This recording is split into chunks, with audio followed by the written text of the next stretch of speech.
Yeah, I'm ready. Okay, you guys ready? Okay, it's April 20th, 1995. This is the Smithsonian interview for Steve Jobs. Okay, I'd like to begin, Steve, with some background biographical information. Tell us about when you were born, where, your parents, your family, Sure. childhood memories. I was born in San Francisco, California, USA, planet Earth, on February 24th, 1955.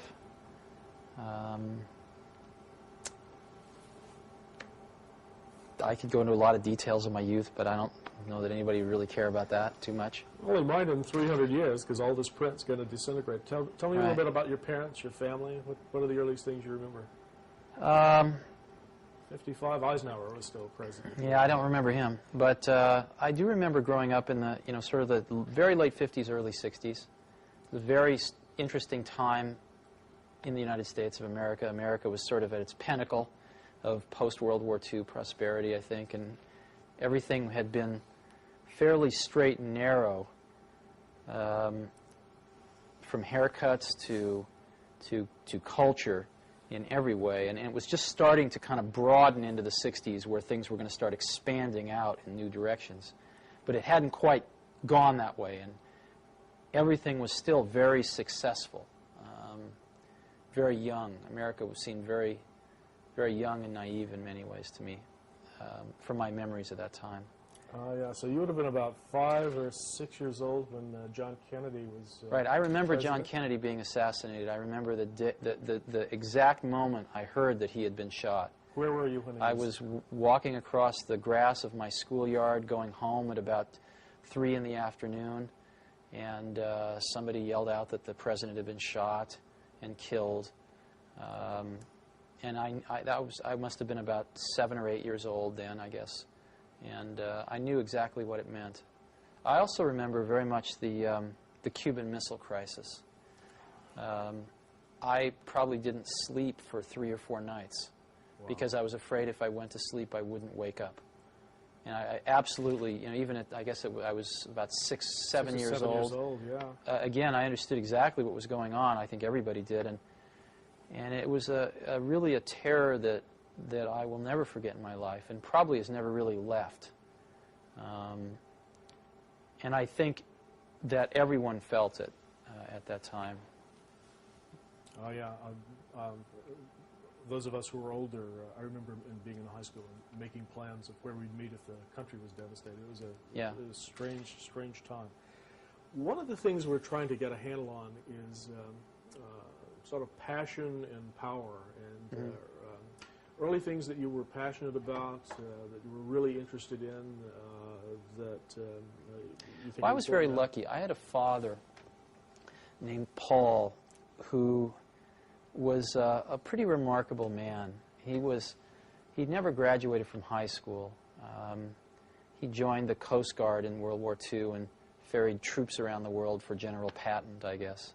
And I think he was always getting into trouble and getting busted down to what's private, I think, is the lowest, right? Yeah. But he was a machinist by trade and worked very hard and was kind of a genius with his hands. And he had a workbench out in the garage where, when I was about 5 or 6, he sectioned off a little piece of it and said, "Steve, this is your workbench now." And he gave me some of his smaller tools, showed me how to use a hammer and a saw and how to build things. And it really was very good for me. He spent a lot of time with me teaching me how to build things, take things apart, put things back together. And one of the things that he touched upon was electronics. He did not have a deep understanding of electronics himself, but he'd encountered electronics a lot in automobiles and other things that he would fix. So he showed me the rudiments of electronics, and I got very interested in that. And then I grew up in Silicon Valley. My parents moved from San Francisco to Mountain View when I was 5. My dad had gotten transferred. And that was right in the heart of Silicon Valley. So there were engineers kind of all around. And Silicon Valley at that time was still orchards for the most part. I mean, it was apricot orchards and prune orchards. And it was really paradise. I remember there not being... I remember almost every day the air being crystal clear, where you could see from one end of the valley to the other. And this was when you were 6, 7, yeah. 8 years old at right, this time. Exactly. And it was really the most wonderful place in the world to grow up. And there was a man that moved in down the street, maybe about 6 or 7 houses down the block, who was new in the neighborhood with his wife. And it turned out he was an engineer at Hewlett-Packard, and he was a ham radio operator and really into electronics. And what he did to get to know the kids on the block was a rather strange thing. He put out a carbon microphone and a battery and a speaker on his driveway where you could talk into the microphone and your voice would get amplified on the speaker. It's kind of a strange thing to do when you move into a neighborhood, but that's what he did. This is great. And I, of course, started messing around with this, and I'd always been taught that you needed an amplifier to amplify the voice of a microphone for it to come out of a speaker. Oh, yeah. My father had taught me that, so I went home and proudly announced to my father that he was all wrong and that this man up the block was amplifying voice with just a battery. My father told me I didn't know what I was talking about. We got into a very large argument about this, so I dragged him down and showed him this, and he himself was a little befuddled. And I got to know this man whose name was Larry Lang, and he taught me a lot of electronics, too. He was great. And he used to build, you know, Heath kits, which they don't really have anymore. But Heath kits were really great. These Heath kits were these products that you would buy in kit form. You'd actually pay more money for them than you would if you just went and bought the finished product, if it was available. But these Heath kits would come with detailed manuals and on how to put this thing together, and all the parts would be laid out in a certain way and color-coded, and you'd actually build this thing yourself. And I would say that gave one several things. It gave one an understanding of what was inside a finished product and how it worked, because it would all include a theory of operation. But maybe even more importantly, it gave one the sense that one could build the things that one saw around oneself in the universe. I mean, you see, these things were not mysteries anymore. When you looked at a television set, you would think, well, I haven't built one of those, but I could. There's one of those in the Heathkit catalog, and I built 2 other Heathkits, so I could build a television set. I could build, you know, things became much more clear that they were the results of human creation, not these magical things that just appeared in one's environment and one had no knowledge of their interiors. So it gave one a tremendous degree of self-confidence that through exploration and learning one could understand seemingly very complex things in one's environment. And so, you know, that was my childhood was very fortunate in that way. Yeah, I had a rough time in school.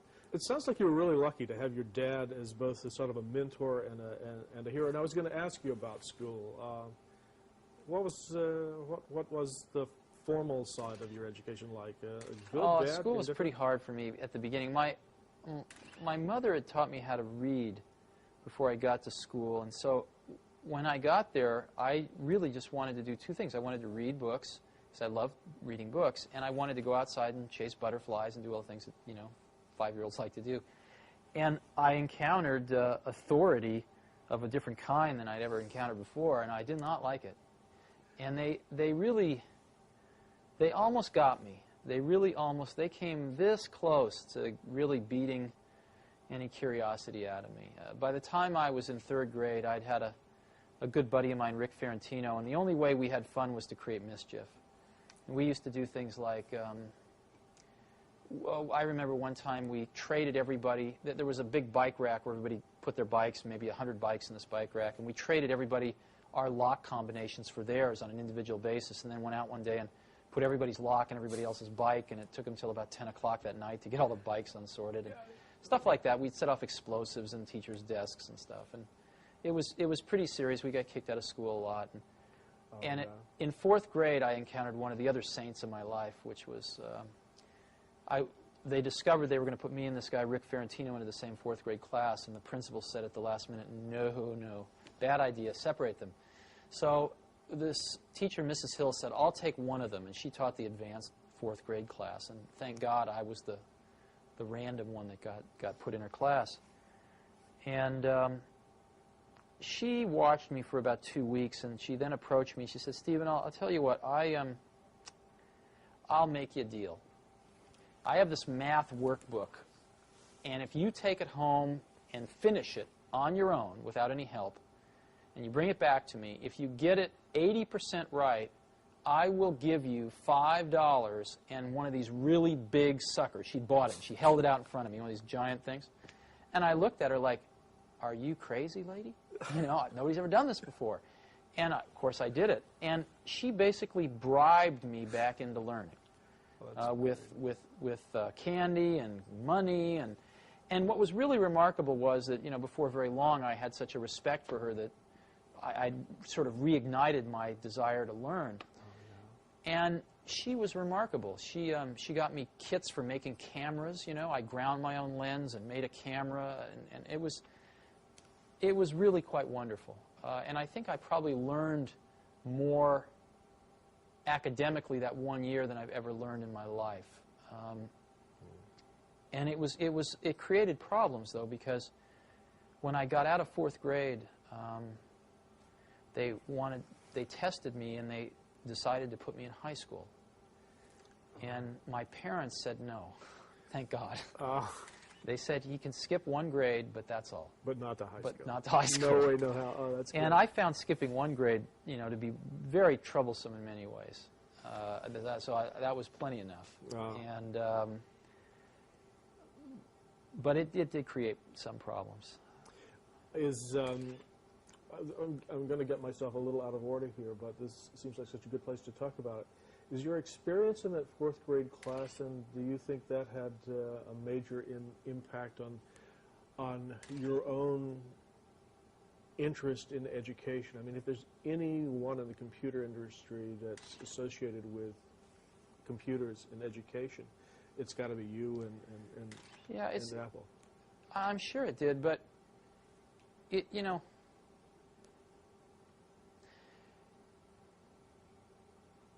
I'm a very big believer in equal opportunity as opposed to equal outcome. I don't believe in equal outcome because, unfortunately, life's not like that, and it'd be a pretty boring place if it was. But I really believe in equal opportunity, and equal opportunity to me, more than anything, means a great education. Probably, you know, the second, maybe even more important is a great family life, but I don't know how to do that. I don't think anybody knows how to do that. But it pains me because we do know how to provide a great education. We really do. If we got our act together, we could make sure that every young child in this country got a great education. And we fall far short of that. And I know from my own education that if I hadn't encountered 2 or 3 individuals that spent extra time with me, I'm sure I would have been in jail. I'm 100% sure if it hadn't have been for Mrs. Hill in 4th grade and a few others, but maybe even especially her, I absolutely would have ended up in jail. Because I could see those tendencies in myself to sort of have a certain energy to do something, and it could have been directed to doing something interesting that other people thought was a good idea, or doing something interesting that other people maybe didn't like so much. Put you in jail, right? And so, I think when you're young, a little bit of course correction goes a long way. And I think it takes pretty talented people to do that. And I don't know that enough of them get attracted to go into public education. You can't even support a family on what you get paid. On what you get paid. And if you're smart, I sort of feel if somebody's smart enough that you want to turn your kids over to them for the majority of their childhood. I mean, the majority of their waking hours in their childhood are spent not with your parents, but with your teachers. Sure. I'd like the people that are teaching my kids to be good enough that they could get a job at the company I work for making $100,000 a year. Mm-hmm. Well, why should they work at a school for $35,000, $40,000 a year if they could get a job here at $100,000 a year? Absolutely. I mean, that's not is that an intelligence test? I mean, yeah, so exactly. I think we should basically be hiring them and paying them $100,000 a year. But the problem there, of course, is the unions. The unions are the worst thing that ever happened to education. Because it's not a meritocracy. Yeah, exactly. It turns into a bureaucracy, which is exactly what's happened. And teachers can't teach, and administrators run the place, and nobody can be fired. It's terrible. Well, some people say that this new technology may be the networked world, if you will, may be a way to bypass that. Are you optimistic? No, I absolutely don't believe that. And as you pointed out, I've probably helped put more computers in more schools than anybody else in the world, and I'm up until this point in time, and I'm absolutely convinced that that is by no means the most important thing. Now, the most important thing is another person that incites your curiosity, that guides your curiosity, that feeds your curiosity. And machines cannot do that in the same way people can. The elements of discovery are around you. You don't need a computer to know. I mean, you know, here. Why does that fall? You know why? Nobody knows why. Nobody in the entire world knows why that falls. We can describe it pretty accurately, but no one knows why. I don't need a computer to get a kid interested in that, to spend a week playing with gravity and trying to understand it and come up with reasons why. But you do need a person. You do need a person. And so, especially with computers the way they are now, computers are very reactive. But they are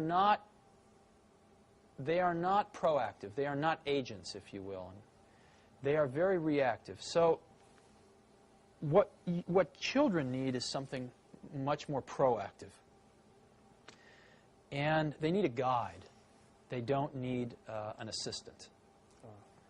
And I think we have the material to solve this problem in the world. It's just being deployed in other places. And I've been very strong believer that what we need to do in education is go to the full voucher system. I know this isn't what you care about, but this is what I care about a great deal. Well, and this is exactly what we care about. Okay, great. This was believe it or not, this was at the end, and we're one of the things that I feel is that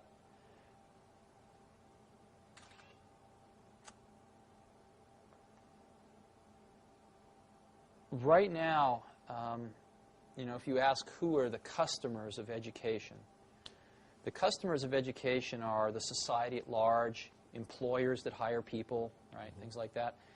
But ultimately, I think the customers are the parents, not even the students, but the parents.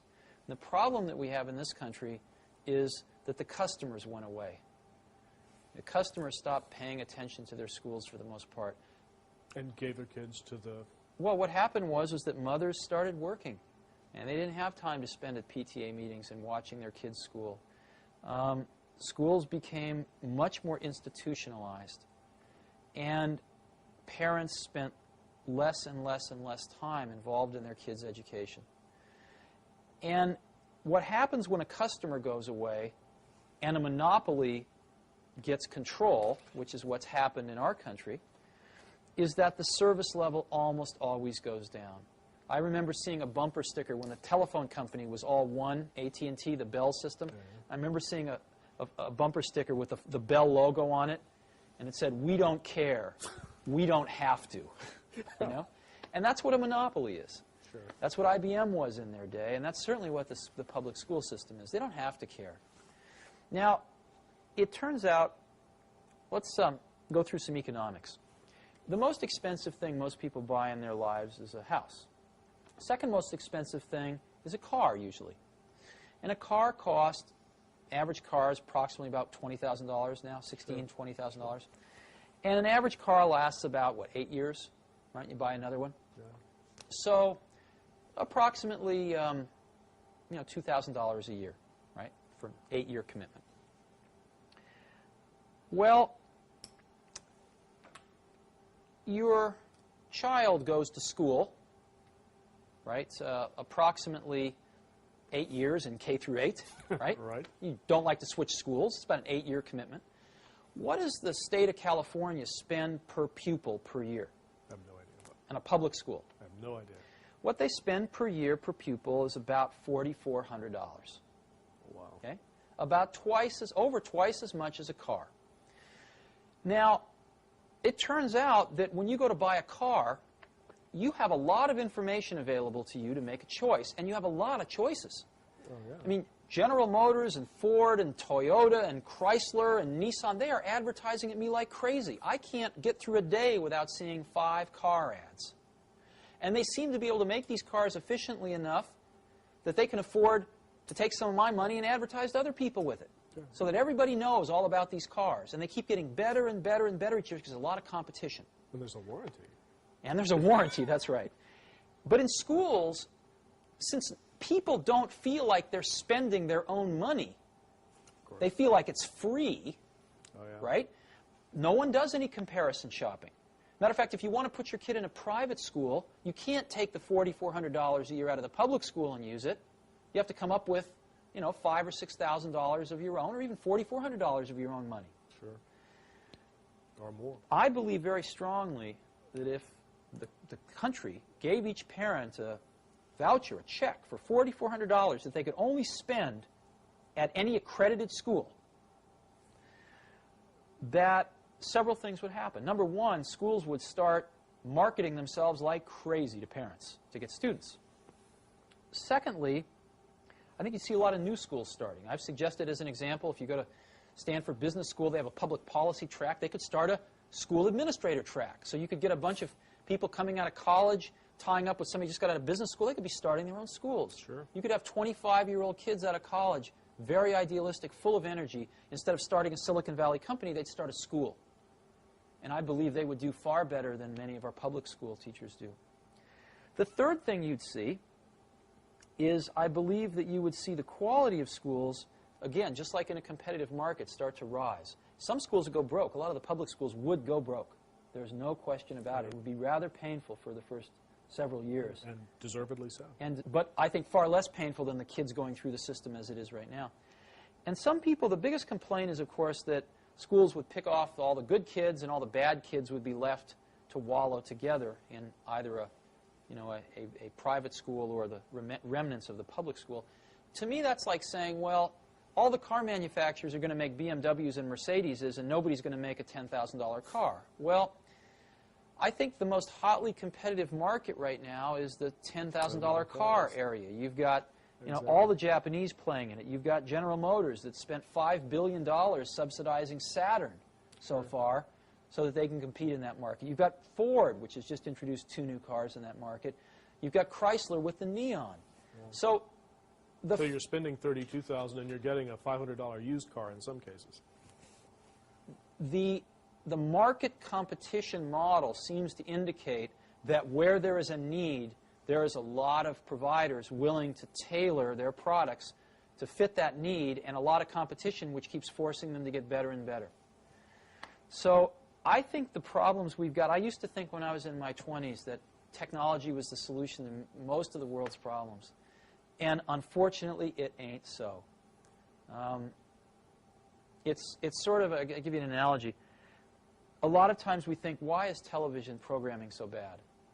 Why are television shows so demeaning, so poor? And the first thought that occurs to you is, well, there's a conspiracy. The networks are feeding us this slop because it's cheap to produce, because of this, because of that. It's the networks that are controlling this, and they are feeding us this stuff to try to dumb down the American public. But the truth of the matter, of course, if you study it in any depth, is the networks absolutely want to give people what they want so that they watch the shows. If people wanted something different, they would get it. And the truth of the matter is, the shows that are on television because that's what people want. The majority of the people in this country want to turn on the television and turn off their brain. And that's what they get. And that's far more depressing than a conspiracy. Conspiracies are much more fun than the truth of the matter, which is that a vast majority of the American public are pretty mindless most of the time. And want to be that way. I think the school situation is equally, there's a parallel here when it comes to technology. It is so much more hopeful to think that technology can solve the problems that are really more human and more organizational and more political in nature. And it ain't so. we need to attack these things at the root, which is people, and how much freedom we give people, the competition that will attract the best people. Unfortunately, the side effect of pushing out a lot of 46-year-old teachers that lost their spirit, 15 years ago and shouldn't be teaching right now. So I think I feel very strongly about this. And I wish it was as simple as giving every kid a computer, but it won't work. Yeah, and I'm really glad we had a chance to talk about it up front. Sure. I'm going to change the tape sure. and go back. I'm sorry? I'm sure the NEA will grab.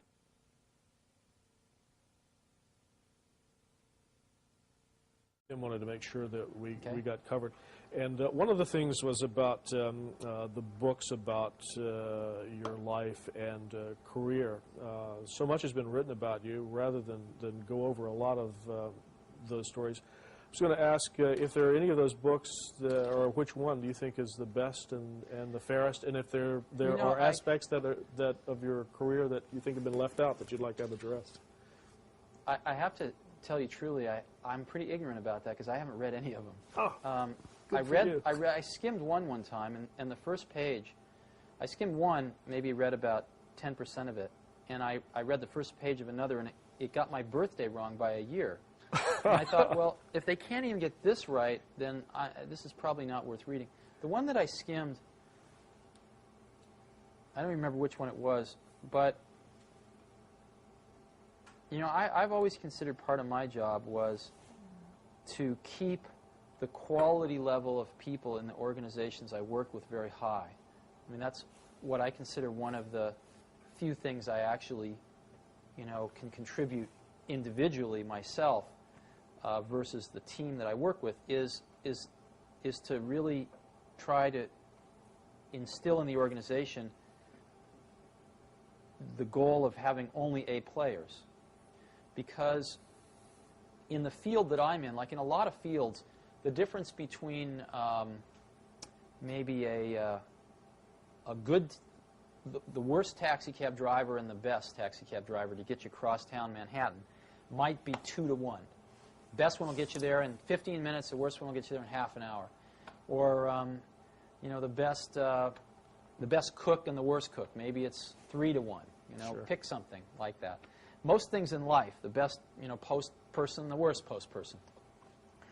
In the field that I'm in, in software in particular, the difference between the best person and the worst person is about 100 to 1 or more.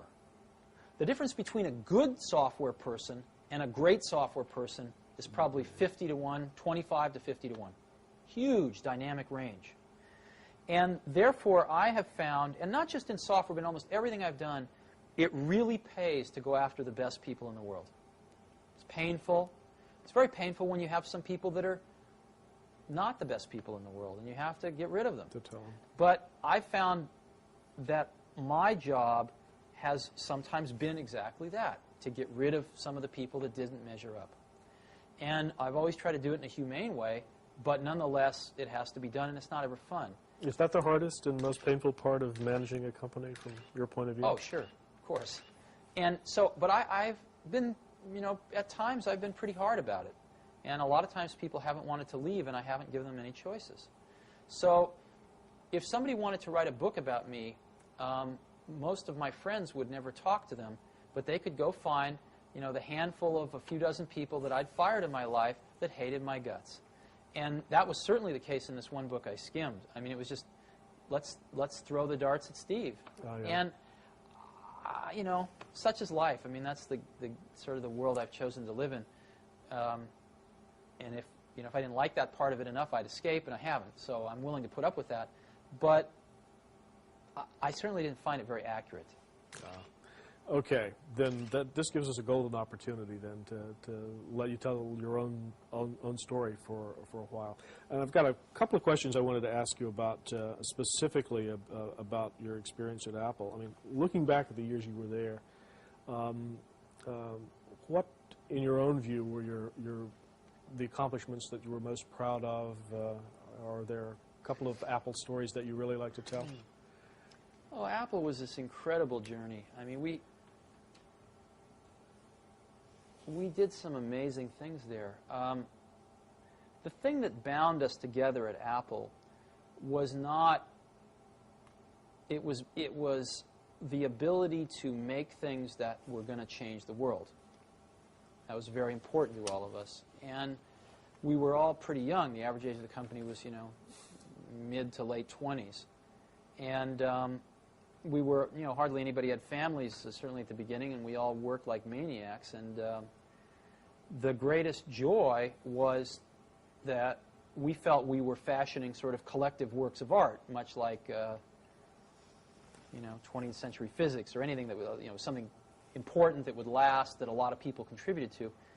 And we could actually then, after, you know, very few people could engineer these things, but then they could give them to more people who could, as an example, build an automated factory to build them, and then they could give them to even more people who could use them. And the amplification factor was very large. I mean, in doing the Macintosh as an example, there were a core group of less than 100 people that did the Mac, and yet Apple shipped well over 10 million of them. So, and of course, everybody's copied it. So if you look at what's really happened, it's in the, you know, hundreds of millions at this point in time. That's pretty large amplification, right? Yeah. You know, 1,000,000 to 1. And it's not often in your life that you get that opportunity to amplify your values 100 to 1, 1,000,000 to 1. And that's really what we were doing. I mean, if you look at what we did, what we tried to do was to say, computation and how it relates to people is really at its infancy here. And we are in the right place at the right time to change the course of that vector a little bit. Yeah. And what's interesting is if you change the course of a vector near its origin, you know, by the time it gets a few miles out, it's way different. And we were very cognizant of this fact, really from almost the beginning at Apple, that we were, for some incredibly lucky reason, fortunate enough to be at the right place at the right time to do this. And so the contributions that we tried to make embodied values that were not only of technical excellence and innovation, which I think we did certainly our share of, but innovation in a more humanistic way. The things I'm most proud about of Apple are where those two things came together. As an example, in publishing. You know, the Macintosh basically revolutionized publishing and printing. And it was because of that typographic artistry coupled with the technical understanding and excellence to implement that electronically, those two things coming together. Things coming together where people didn't have to understand arcane computer commands to use the computer. So it was the combination of those two things that I am the most proud of. And it happened on the Apple II, and it happened on the Lisa, although there were other problems with the Lisa that caused it to be a market failure. And then it happened again big time with the Macintosh. You used an interesting word when you were describing what you were doing. You were talking about art, not engineering, That's and correct. not science. You want to talk about that for a minute? Sure. You know, I believe that the distinction between we generally use the word artist to mean visual artist of some sort. But I actually think there's really very little distinction between an artist of that type and a scientist or engineer of the highest caliber. And I've never had a distinction in my mind between those two types of people. They've just, to me, been people that pursue different paths, but basically kind of headed to the same goal, which is to express something of what they perceive to be the truth around them, so that others can see it, so that others can benefit by it. And the artistry is in the elegance of the solution, like chess playing or mathematics? No, I think the artistry is in having an insight into what one sees around them, generally putting things together in ways that no one else has, and finding a way to express that to other people who don't have that same insight so that they can get some of the advantage of that insight that makes them feel a certain way or allows them to do a certain thing. And I think that certainly a lot of the folks on the Macintosh team were capable of doing that and did exactly that. And if you study these people a little bit more, what you'll find was, in this particular time, I don't know how it will be in 200 years, but certainly in the 70s and 80s, the best people in computers would have normally been poets and writers and musicians. I mean, almost all of them were musicians. A lot of them were poets on the side. And they went into computers because it was so compelling, because it was fresh and new, and it was a new medium of expression of their creative talents. And the feelings and the passion that people put into it were completely indistinguishable from a poet or a painter. Completely indistinguishable. And I think there was a tremendous amount of, a lot of the people also were fairly shy people, or maybe fairly inward people, who put a lot of their expression about how they felt about other people or the rest of humanity in general into their work that other people would use. A lot of people put a lot of love into these products and a lot of expression of their appreciation into these things. It's hard to explain. No, it's passion in the truest sense of the word. So it's, and I don't think this is becoming less true, unfortunately. The computer industry is at a very critical juncture where those people are clearly leaving the field now. What are they doing? Well, where are they going? Hard to say. They're not being attracted by something else. They're being driven out of the computer business. And they're being driven out of the computer business because the computer business is becoming a monopoly with Microsoft. And without getting into whether Microsoft gained this position legally or not, who cares? The end product of the position is that the ability to innovate in the industry is being sucked out dry. And I think the smartest people have already seen some of the writing on the wall and are starting to exit. And I think some of the smartest young people are really bailing out, questioning whether they're going to even get in. Yeah. So hopefully things will change over time, but I think it's kind of a dark period right now. Or entering that. Well, Apple had a reputation as a company that absolutely broke a mold and set its own course. Looking back from where you are today with NeXT, do you think, with what you know now, that as Apple grew big, it could have sustained that original approach? Or did it have to become a big standard American computer company? Well, that's a funny question. Apple did grow big and sustain that approach. When I left Apple, it was a $2 billion company. I mean, that's not too small. We were Fortune 300 and something, like the 350th largest company in the country. When the Mac was introduced, we were a $1 billion corporation. So Apple, grew from nothing to $2 billion when I was there. That's a pretty high growth rate. And it grew 5 times since I left, basically on the back of the Macintosh. So I think what's happened since I left in terms of growth rate's been trivial compared with what it was like when I was there. No, what ruined Apple wasn't growth. What ruined Apple was values. John Sculley ruined Apple, and he ruined it by bringing a set of values to the top of Apple which were corrupt.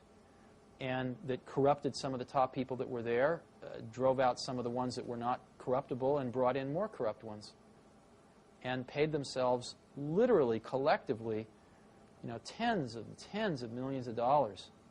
And cared really more about their own glory and wealth than they did about what built Apple in the first place, which was making great computers for people to use. They didn't care about that anymore. And they didn't have a clue about how to do it.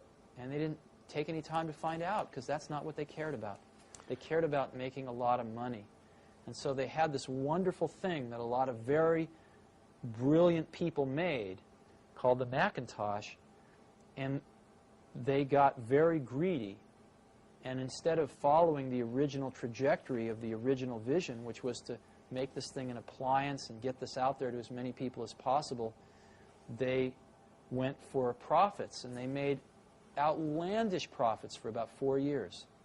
One of the most profitable companies in America for 4 years. And what that cost them was their future. Because what they should have been doing is making rational profits and going for market share, which is what we'd always tried to do. And Macintosh would have had a 33% market share right now, maybe even higher. Maybe it would have been Microsoft, but we'll never know. And now it's got a single-digit market share and falling. And there's no way to ever get that moment in time back. And the Macintosh will die in another few years. And it's really sad. And the problem is that the recipe for how to create the next Macintosh, no one at Apple has a clue, because no one running any part of Apple was there when the Macintosh was made, or any other product at Apple. They've just been living off that one thing now for over a decade. And the last attempt was the Newton, and you know what happened to that. So it's kind of tragic, but as unemotionally as I can be, that's what's happening. And unless somebody pulls a rabbit out of a hat, you know, these things, companies tend to have long glide slopes because of the installed bases. Sure. But Apple's just gliding down this glide slope, and they're losing market share every year. And things start to spiral once you get under a certain threshold. Developers no longer write applications for your computer, so you know, then it really starts to spiral down. Sure. Well, this obviously, I mean, there's obviously still a lot of emotional attachment to. Oh, sure. To Apple. I want Apple to live forever and keep shipping great products forever. And I mean, Apple could have been Apple was for a while like a Sony. It was the place that made the coolest stuff. Is there a user of Apple or oh, sure. or a story that you could tell that in your mind exemplifies what the company stood for and its values at its best? Sort of you know, what customers were using the Apple products when you were there? There were two kinds of customers. I mean, basically, Apple was sort of, there was the educational aspects of Apple, and then there was sort of the non-educational. On the non-educational side, you know, Apple was two things. One, it was the first lifestyle computers. I mean, Macintosh was the first lifestyle computer. But secondly, it's hard to remember how bad it was, you know, in early 80s, with IBM taking over the world with the PC, with DOS out there. It was far worse than the Apple II. And they tried to copy the Apple II, and they'd done a pretty bad job, and you needed to know a lot. And so things were kind of slipping backwards. And Macintosh was, you saw the 1984 commercial. Oh, yeah. I hope you have that in your archives. You know, Macintosh was basically this relatively small company, you know, in Cupertino, California, taking on the Goliath, IBM, and saying, wait a minute, your way is wrong.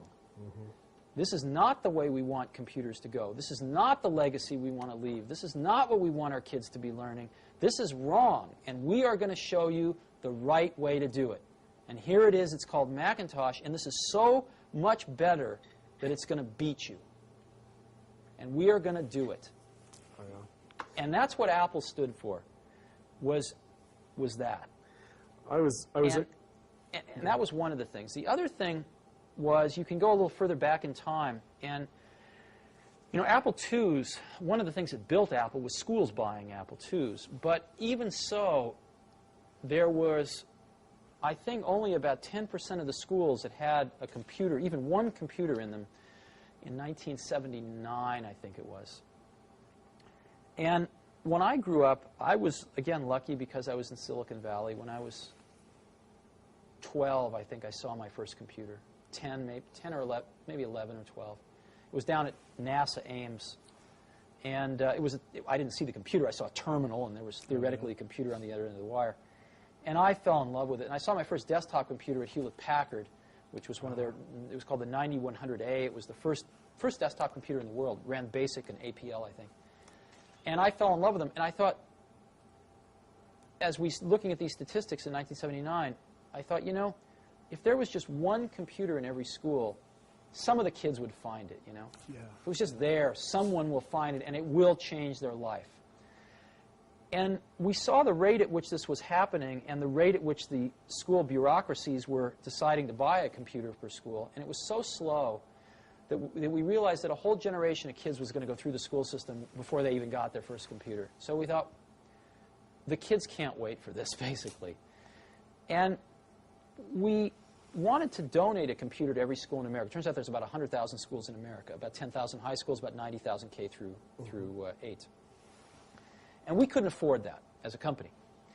So we studied the law, and it turned out that there was a law already on the books, in a national law, that said if you donate a piece of scientific instrumentation or computer to a university for educational and research purposes, you can take an extra tax deduction for that.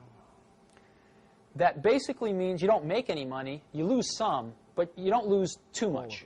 You lose about 10%. And we thought if we could apply that law, if we could enhance that law a little bit to extend it down to K through 8 and remove the research requirements, so it just was educational, then we could give 100,000 computers away, one to each school in America, and it would cost our company $10 million. Which was a lot of money to us at that time, but it was a lot less than the $100 million it would cost us if we didn't have that. And we decided we were willing to do that. And we actually, it was the most incredible thing, one of the most incredible things I've ever done. We found our local representative, a guy named Pete Stark, over in, I think it was East Bay. And Pete and a few of us sat down and we wrote a bill. We literally drafted a bill to make these changes. And we committed. We said if this law changes, we will donate 100,000 computers at a cost of $10 million to us. And we called it the Kids Can't Wait bill. And Pete Stark introduced it in the House, and Senator Danforth introduced it in the Senate. And I refused to hire any lobbyists. And I went back to Washington myself, and I actually walked the halls of Congress for about 2 weeks. And it was the most incredible thing. I met probably 2/3 of the House and over half of the Senate myself and sat down and talked with them. And it was very interesting. I found the House members were routinely less intelligent than the Senate members. And they were much more knee-jerk to their constituency, which I found initially quite offensive. But I came to understand that maybe that's a really good idea. Maybe that's the way the framers wanted it. They weren't supposed to think too much. They were supposed to represent. Maybe the senators were supposed to think a little more. But it's a precursor of... It was very interesting. Anyway, the bill passed the House with the largest favorable majority of any tax bill in the history of this country. Okay? Wow. What happened was, it was during Carter's lame duck session, and Bob Dole, who was then the Speaker of the House, killed it. He would not bring it to the floor. And we ran out of time. And so we would have had to have started the entire process over the next year. And I gave up. I said, this is crazy. However, fortunately, something unique happened. California thought this was such a good idea that they came to us and they said, you don't have to do a thing. We're going to pass a bill that says, since you operate in the state of California, pay California tax, we're going to pass this bill that says if the federal bill doesn't pass, then you get the tax break in California. You can do it in California, which there are 10,000 schools. So we did. Wow. We gave away 10,000 computers in the state of California. We got a whole bunch of the software companies, gave away a bunch of software. We trained teachers for free, and we monitored this thing over the next few years. It was phenomenal. It was really phenomenal. And one of my great experiences, but also one of my biggest regrets, was that we really tried to do this on the national level and got so close. Great stuff. And I don't think Bob Dole even knew what he was doing, but he really, unfortunately, screwed up here. Yeah. Major. Oh, that's a great story. That's a great but story. But that was also part of what Apple was about. Now, on the business side, I was at the Washington Post when the Macintosh was introduced, and the Washington Post was an IBM Big Blue shop, and nobody was going to play with it. That's right. And the Macintosh infiltrated the Post. There was almost a guerrilla movement. And it started with ad artists, and now the whole front end of the newspaper is being done on Macintosh Apple machines. On the business side, was that fairly common? This guerrilla cult movement on see, we had no concept of how to sell to corporate America because none of us had ever come from there. I mean, it was like another planet to us. I mean, unfortunately, I've had to learn all that stuff now. And if I'd only known then what I know now, we could have done a lot better. But didn't know that stuff and didn't have any people that did. So our attempts to sell to corporate America were just bungled. And we ended up just selling to people that sort of were buying a product for its merit, not because of the company it came from. I mean, everybody was very hooked on Big Blue back then. Oh, yeah. And they bought IBM mindlessly, that famous phrase, you never get fired for buying IBM. But we, fortunately, were able to change a lot of that. And Apple, as you know, even I believe today, is a bigger supplier of personal computers than IBM. Great stories. Tell me about NeXT. What motivated you to establish NeXT, and what were the goals that you set out to accomplish when you set up this new company? Oh, that's complicated. We basically wanted to keep doing what we were doing at Apple, keep innovating, and we didn't see that was going to happen. And we made a mistake, which was to try to follow the same metaphor that we did at Apple, to make the whole widget. And the market was changing. The industry was changing. The scale was changing. And in the end, we knew we would sort of be the last company that made it or the first that didn't. You know, we were right on that edge. And we thought we'd be the last one that really made it, but we were wrong. We were the first one that didn't make it. And I think pretty much put an end to the companies that have ever tried to do that. And we certainly made our fair share of mistakes, but in the end, I think we should have took a little longer and realized that the world was changing and just go on to be a software company right off the bat. Right off the bat. But the machine got great reviews. Well, the machine was the best machine in the world. Listen, believe it or not, they're selling on the used market today for, in some cases, more than we sold them for originally. They're hard to find even today, and we haven't even made them for 2 years, 2.5 years. What are the features that people, are there features on the old NeXT machine, it's not that old, that are still missing from computers today? Or? Oh, sure. What? Tell us about it. Well, first of all, it was a totally plug-and-play machine. Right? Except for Macintosh, that's hard to find. It was an extremely powerful machine, way beyond the Macintosh. So it sort of combined the power of the workstations with this plug-and-playness of the Mac, which is quite nice. Second of all, the machine had sort of a fit and finish that you don't find today. Beautiful. No, I don't just mean in packaging. I mean in sort of operation. Simple things to complex things. Simple things like soft power on and off. I mean, trivial little thing, but as you know, one of the biggest reasons people lose information in computers is they turn them off at the wrong time. And when you get into a multitasking network system, that can happen. That can even have much more severe consequences. So, we were the first people to ever do that, still some of the only people to do that, where you push a button and you tell the computer, you request the computer to turn off. It figures out what it needs to do to shut down gracefully and then turns itself off. Of course, the NeXT computer was the first computer with built-in, high-quality sound, CD-quality sound, and most people do that now, which is great. It took them a long time, but most people do that now. Yeah, just ahead of its time. Yeah, just ahead of its time. But change the tape. I need. Ready to roll? Tell me about the NextStep software. What makes it different? What trends does it respond to? That's the real gem. I'll tell you an interesting story. When I was at Apple, a few of my acquaintances said, you really need to go over to Xerox PARC, which was Palo Alto Research Center, PARC, and see what they've got going over there. Now, they didn't usually let too many people in, but I was able to get in there and see what they were doing, and I saw their early computer called the Alto, which was a phenomenal computer. And they actually showed me 3 things there that they had working in 1976. I saw them in 1979.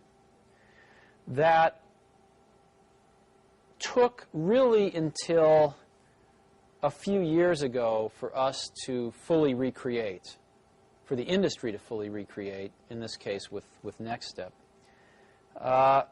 However, I didn't see those 3 things. I only saw the first one, which was so incredible to me that it saturated me. It blinded me to see the other 2. And it took me years to sort of recreate them or rediscover them and incorporate them back into the model. But they were very far ahead in their thinking. They didn't have it right. I mean, the stuff they had done was not really right, but it was the germ of the idea of all 3 things was there. And the 3 things were graphical user interfaces, object-oriented computing, and networking. Let me go through those. Graphical user interfaces. The Alto had the world's first graphical user interface. It had windows. It had a crude menu system. It had crude panels and stuff. It didn't work right, but it basically was all there. Objects. They had Smalltalk running. The world's first, or not the first, but really basically the first object-oriented language. Simula was sort of the first, but Smalltalk was the first official object-oriented language. Third, networking. They invented Ethernet there, as you know, and they had about 200 Altos with servers hooked up in a local area network there, doing email and everything else over the network, all in 1979. I was so blown away with the potential of the germ of that graphical user interface stuff I saw that I didn't even assimilate or even stick around to investigate fully the other 2. What NextStep was the completion of turning some of that vision into a reality, incorporating the world's first truly commercial object-oriented system, NextStep, and really for its time being the most networked system in the world when it came out. And I think the world has made a lot of progress in networking, but hasn't yet crossed the hurdle into objects. And what's happened with NextStep is it's really started to get adopted by some very large corporate customers and is now the most popular object-oriented system in the world, as objects are on the threshold of starting to move into the mainstream. And so the company last year recorded its first profit in its 9 years history and sold $50 million worth of software. I think we're going to have some significant growth this year. And it's fairly clear that Next can get up to being a few $100 million software company in the next 3 or 4 years and be the largest company offering objects until Microsoft comes into the market at some point in time, probably with a pretty half-baked product. Some people say that in the future, object-oriented software is going to be the only kind of... of course that's true. Yeah, the minute... I remember it being at Xerox in 1979 because it was one of those sort of apocalyptic moments. Yeah.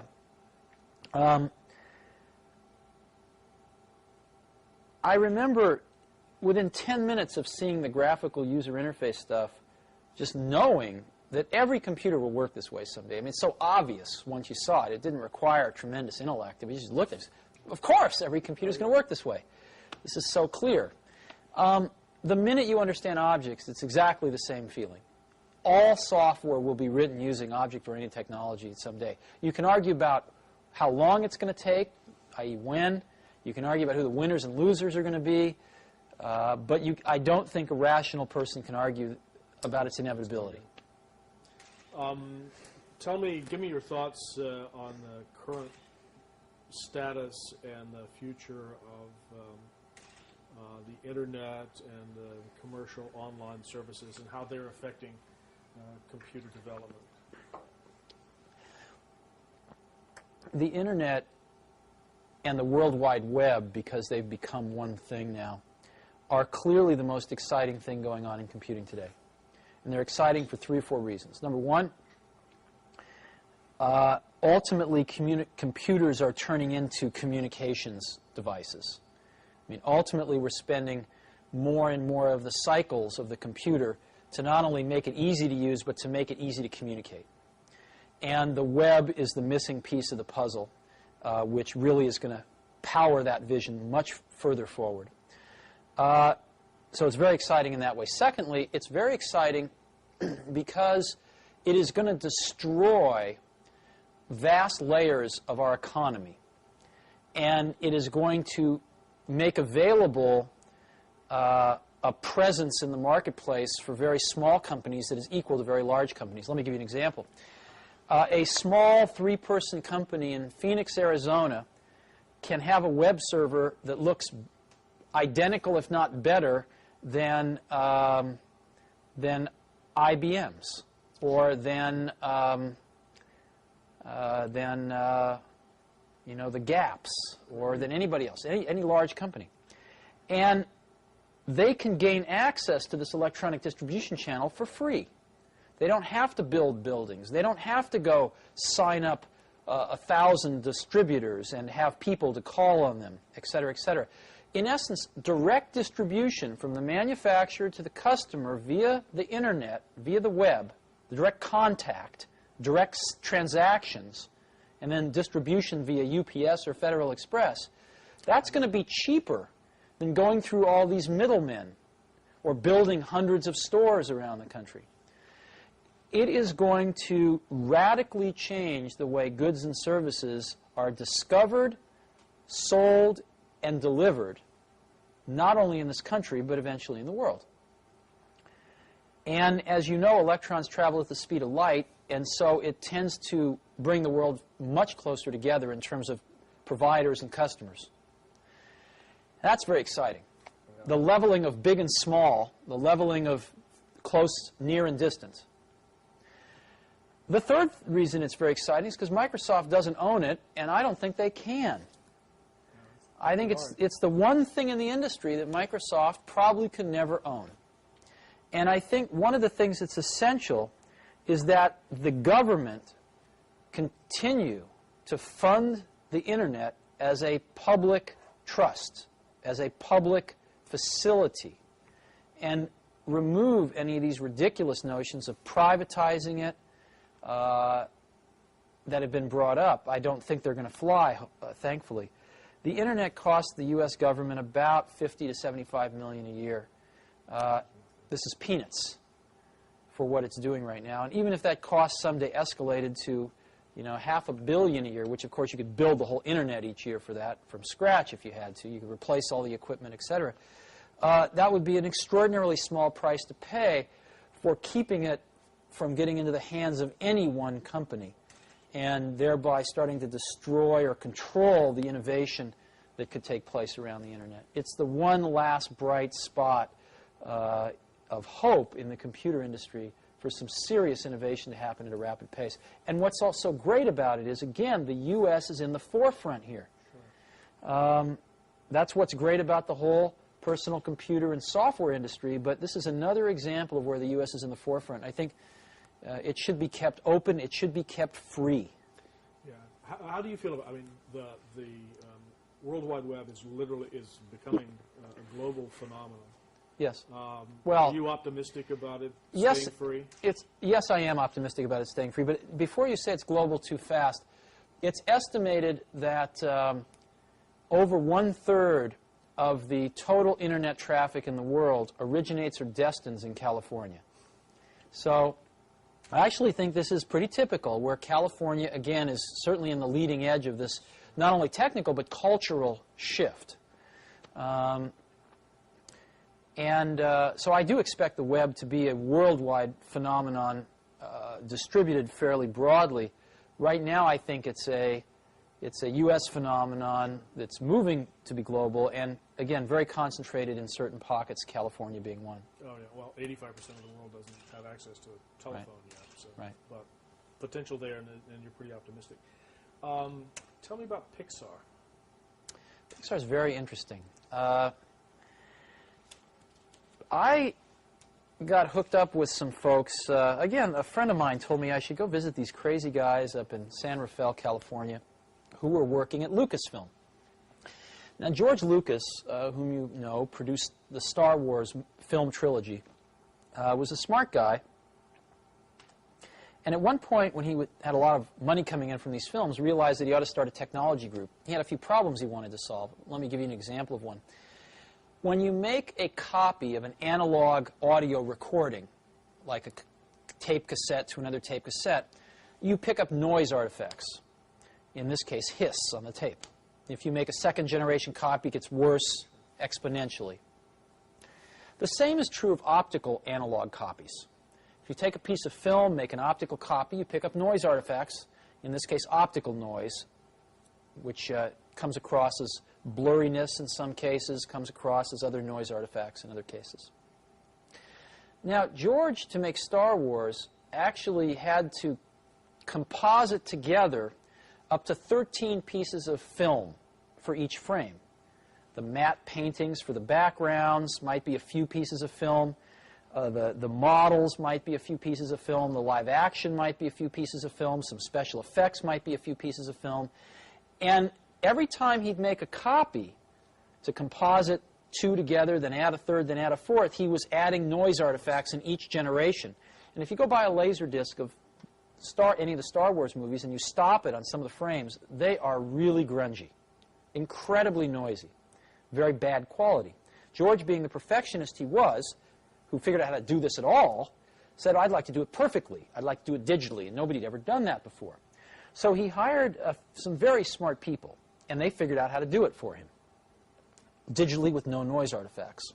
Software, and they actually built some specialized hardware at the time. George, at some point, decided that this was costing him several $1 million a year and decided he didn't want to fund it anymore. So I bought this group from George Lucas, and I incorporated it as Pixar, and we set about basically revolutionizing high-end computer graphics. If you look at the 10 most important revolutions in high-end computer graphics, in the last 10 years, 8 of them have come out of Pixar. All of the software that was used to make Terminator, as an example, to actually construct the images you saw on the screen, or Jurassic Park with all the dinosaurs, was Pixar software. Industrial Light and Magic uses it as the basis for all of their stuff. But Pixar had another vision than to do special effects. Pixar's vision was to tell stories, to make real films. And so our vision was to make the world's first animated feature film that was completely computer synthetic. Sets, characters, everything. And after 10 years, we have done exactly that. We have developed the tools, which are all proprietary, to do this, to manage the production of this thing, as well as the drawing of this thing and the computer synthetic drawing. And we are finishing up making the world's first computer animated feature film. Pixar has written it, directed it, producing it, and the Walt Disney Corporation is distributing it. And it's coming out this year as Walt Disney's Christmas picture. It's coming out November 11th, I believe, and it's called Toy Story. And you will hear a lot about it because I think it's going to be the most successful film of this year. Fantastic. It's phenomenal. Tom Hanks is the main character's voice. Tim Allen is the second main character. Randy Newman's doing the music for it. And it's just phenomenal. Oh, yeah. Since this is going to be embargoed for a while, can you tell me a little bit about the story? Or? Yeah, but there's no purpose. In 300 years, they'll have seen it already. So that's true. I'm losing my sense of myself. We've got a couple of more serious questions, and then I'd like to just give you a chance to say anything else that you wanted to add. But just back on Pixar again for a minute, though. There's a lot of hoopla now about sort of Hollywood and Silicon Valley converging. They call it Sillywood, I think. Pixar really is going to be the first digital studio in the whole world, and really combines art and technology together in, again, a very wonderful way. Pixar's got, by far and away, the best computer graphics talent in the entire world, and it now has the best animation and artistic talent in the whole world to do these kinds of films. We have the second largest group of animators in the world now outside of Disney. We think the most talented in the world, working side by side with these computer scientists, the best graphics people in the world. And there's really no one else in the world that could do this. It's really phenomenal. I think we're probably close to 10 years ahead of anybody else. Sounds really exciting. Well, the question I was going to ask, and you partially answered it, was about startup companies. As I look around the facility here and in your literature, there are alliances written all over the walls. I mean, literally, Sun, sure. Art. I mean, you're aligned with the Hewlett-Packard and Sun and Oracle and Digital and all the systems integrators. Communications companies and information technology companies are merging and becoming one. Do you think that it will ever be possible for a new major startup company to develop if they're going to focus on major applications or software ever again? Will there ever be another? Yeah, you know, I think yes. Intellectually, sometimes one would say in despair no, but I think yes. And the reason is because it's not, technology keeps on advancing, so there are opportunities, but the thing that makes it possible is that human minds settle into fixed ways of looking at the world. And that's always been true, and it's probably always going to be true. And I think, you know, I've always felt that death is the greatest invention of life. I'm sure that life evolved without death at first, and found that without death, life didn't work very well, because it didn't make room for the young who didn't know how the world was, you know, 50 years ago, who didn't know how the world was 20 years ago, but who saw it as it is today without any preconceptions, and saw and dreamed how it could be based on that, who were not satisfied based on the accomplishments of the last 30 years, but who were dissatisfied because the current state didn't live up to their ideals. Without death, there would be very little progress. And so one of the things that happens in organizations as well as in people is they settle into ways of looking at the world and become satisfied with those. And the world changes and keeps evolving, and new potential arises, but these people that are settled in don't see it. And that's what gives startup companies their greatest advantage, is the sedentary point of view of large companies. And in addition to that, large companies usually do not have very efficient communication paths from the people closest to some of these changes at the bottom of the company to the top of the company, which are the people making the big decisions. And so by the time, there may be people at the lower levels of these companies that see these changes coming, but by the time the word ripples up to the highest levels where they can do something about it, sometimes 10 years passes. And even in the case where part of the company does the right thing, at the lower levels, usually the upper levels screwed up somehow. I mean, IBM in the personal computer business was a good example of that. So I think as long as you know, humans don't solve this human nature trait of sort of settling in to a worldview after a while, there will always be opportunity for young companies as well as young people to innovate, as it should be. And that was going to be my closing question before I gave you a chance to just sort of free associate on your own. And that is to talk to young people who sort of look to you as a role model.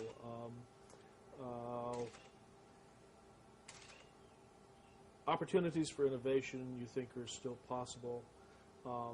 What are the factors for success for young people today, and what pitfalls should they avoid? If you're playing the role of elder statesman, For entrepreneurs? Yeah, for young entrepreneurs. Oh, I get asked this a lot, and I have a pretty standard answer, which is a lot of people come to me and they say, well, I want to be an entrepreneur. And I go, oh, that's great. What's your idea? And they go, well, I don't have one yet. And I say, well, I think you should go get a job as a busboy or something until you find something you're really passionate about, because it's a lot of work.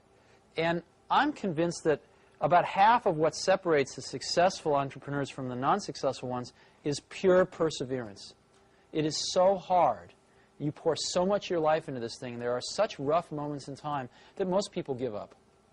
I don't blame them. I mean, it's really tough, and it consumes your life. I mean, if you've got a family and you're in the early days of a company, I can't imagine how one could do it. I'm sure it's been done, but it's rough. I mean, because it's pretty much an 18-hour-a-day job, 7 days a week for a while. So unless you have a lot of passion about this, you're going to not survive. You're going to give it up. So you got to have an idea or a problem or a wrong that you want to right that you're passionate about. Otherwise, you're not going to have the perseverance to stick it through. And I think that's half the battle right there. Well, I lied, because your talking made me think of the other side of that. We talked about the passion side. What would you say? There's passion and there's power. What would you say about the responsibilities of power once you've achieved a certain level of success? Power? Yeah. What is that? You need passion to build a company like Apple or IBM or any other major company. But once you've taken the passion to that level and have built a company and are in a position like Bill Gates at Microsoft or anybody else, yourself, what are the responsibilities of those who have succeeded and have economic power, social power? I mean, you've changed the world. What are your responsibilities within that framework or paradigm? Oh, I mean, that question can be taken on many levels. Obviously, if you're running a company, you have responsibilities. But as an individual, I don't think you have responsibilities. I think the work speaks for itself. And I don't think that people have special responsibilities just because they've done something that other people, like or don't like or what have you. I think the work speaks for itself. I think people can choose to do things if they want to. But, I mean, we're all going to be dead soon. That's my point of view. Somebody once told me, they said, live each day as if it will be your last, and one day you'll certainly be right. And I do that. And I really, you never know when you're going to go. But you are going to go pretty soon. And if you're going to leave anything behind, it's going to be, your kids, a few friends, and your work, right? So that's what I tend to worry about. I don't tend to think about responsibility. Matter of fact, I tend to like to, on occasion, pretend I don't have any responsibilities. And I try to remember the last day when I didn't have anything to do, and I had nothing to do the following day that I had to do. I had no responsibilities, and it was, decades ago. So I have to pretend when I want to feel that way. So I don't think in those terms. I think you have a responsibility to do really good stuff and get it out there for people to use and let them build on the shoulders of it and keep making better stuff. So the responsibilities to yourself and to your own standards and... Well, in our business, one person can't do anything anymore, but you create a team of people around you, and you have a responsibility of integrity of the work to that team. Everybody does, and you try to turn out the best work you can. Any final comments or thoughts, either for the record or off the record?